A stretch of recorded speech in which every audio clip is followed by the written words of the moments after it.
One of the big treats of going to Nana and Poppop's house on Columbia Avenue was being able to play in the basement for a very special closet under the stairs. One was for Poppop's riding clothes, and the other was for the safe. Based on the odor, you knew which closet was which. The safe was not just an ordinary safe. It was dark, mildewy in the closet where it was kept. There were candle drippings all the way down the face of it and on the floor. The numbers were worn beyond recognition. I could only imagine it was made of 2-inch thick steel and must have weighed at least 500 pounds.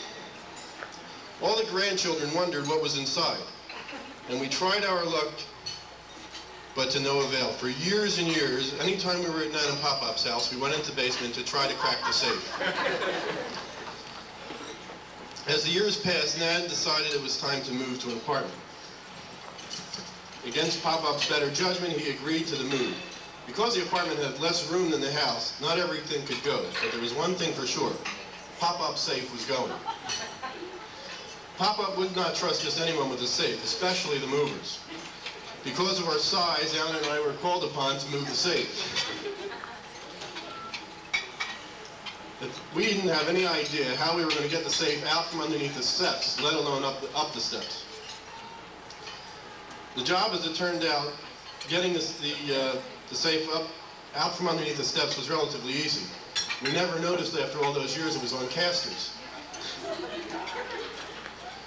Then the moment of truth came. Alan looked at me and I looked at Alan and we said, let's go for it. He squatted down on one side and grabbed the corners, I squatted down on the other and grabbed the corners, and we decided on the count of 3 we would lift. 1, 2, 3, lift. Well, the safe almost went through the ceiling. If it weighed 50 pounds, it weighed a lot.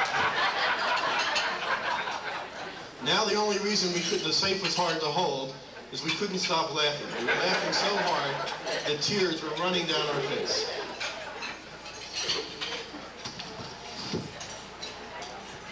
Finally got the safe out onto the truck, and the safe and its contents are still in Poppop's apartment, and I still don't know what's inside. Who knows? Maybe Brad and Justin, my kids, will get a turn at trying to crack the safe. God knows they won't get any help from me. Happy 90th birthday. Love Ellis, Jody, Brad, Justin, and. There's a little PS on here. One of the greatest disappointments in my life was not being able to use the contents of the other safe. With my grandfather.